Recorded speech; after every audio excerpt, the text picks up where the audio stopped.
நம்ம இன்றைக்கி சேலம் ஏற்காடு ரோட்டில் அமைஞ்சிருக்க பூட்டு முனியப்பன் அப்படி ஒரு கோயிலுக்கு தான் போகிறோம்.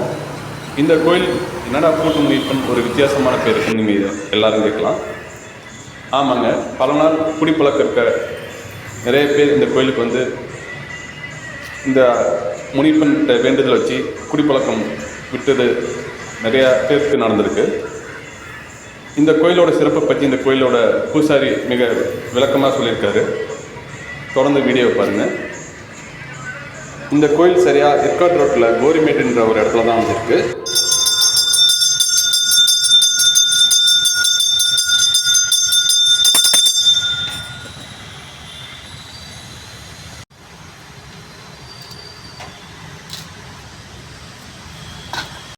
இந்த கோயில் வந்து பார்த்திங்கன்னா ஆக்சுவலாக சேலம் கலெக்டர் பங்களா ஐடிஐ பஸ் ஸ்டாப்கிட்ட இருக்குது. ஏற்காடு மெயின் ரோட்டில் இருக்குது. சரிங்களா?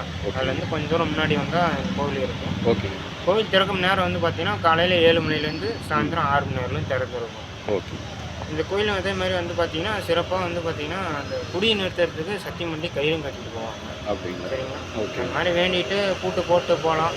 நிறைவேறின பிறகு அவருக்கு வேண்டுதெல்லாம் கோழி அறுக்கலாம், கோழி விடலாம், கோழி வாங்கி அறுத்துட்டு போவாங்க. இங்கே சமைச்சும் சாப்பிட்றவங்களும் இருக்காங்க. சரிங்களா? இந்த கோயில் வந்து பார்த்திங்கன்னா நிறைய பேர் வெளியூர்காரங்க நிறைய பேர் வருவாங்கன்னு வச்சுக்கோங்க. ஓகே. இந்த கோயிலோட சிறப்பு வந்து பார்த்திங்கன்னா பூட்டு தாங்க. அதாவது வந்து பார்த்திங்கன்னா அவங்களுக்கு என்ன பிரச்சனை இருந்தாலும் சரி சார், சண்டை சச்சரவா இல்லை கேஸ் பிரச்சனையா இல்லை பண பிரச்சனையா இந்த மாதிரி எதாக இருந்தாலும் சரிங்க, இங்கே வந்து வேண்டிட்டு பூட்டு வாங்கி போட்டு சாவி எடுத்துகிட்டு போயிடலாம்.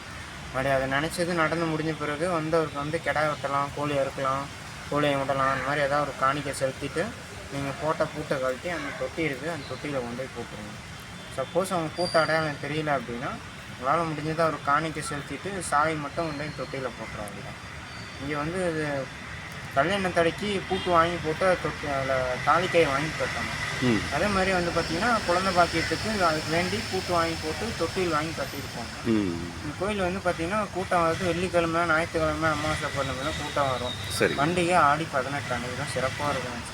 இந்த கோயில் இங்கே எவ்வளோ நாளாக இருக்கும்? எத்தனை வருஷமாக இருக்கும்? கோயில் ரொம்ப வருஷமாக இருக்கும். ரொம்ப பழமையான கோயில். ஓகே.